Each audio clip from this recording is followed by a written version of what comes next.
วมกันแต่งกับเขาซะไอขอให้น้องสุขสันต์พ่อแม่น้องนั้นพบกันนัดหมายกันมาเขา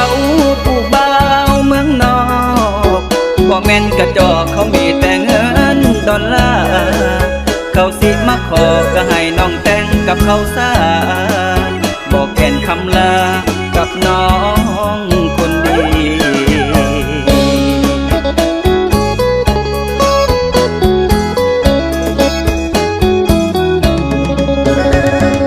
จงสุขีมีโศกอย่าอุกอย่าโศกอย่าให้พ่อแม่น้องตีก็หูอยู่ดอกว่าเฮาฮักกันมาหลายปีพ่อแม่น้องนี้ท่านอยากให้น้องสบายลืมไอ้ซาเด้อน้องมั่งมีเงินทองบ่อึดเงินใส่เงินจ่ายสิอดเอาดอกย้ำเข้ากอดน้องแนบกายเป็นลูกผู้ชายสิหาเอาใหม่ก็ได้ดอกเด้อ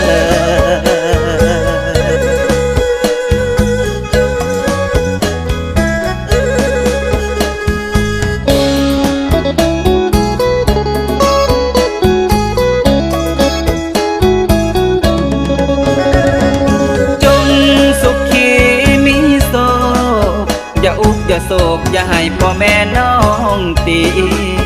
ก็หูอยู่ดอกว่าเฮาฮักกันมาหลายปี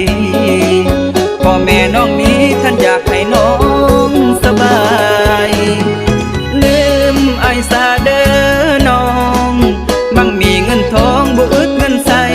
เงินจ่ายสิอดเอาดอกย้ำเข้ากอดน้องแนบกายเป็นลูกผู้ชายสิหาเอาใหม่ก็ได้ดอกเด้อ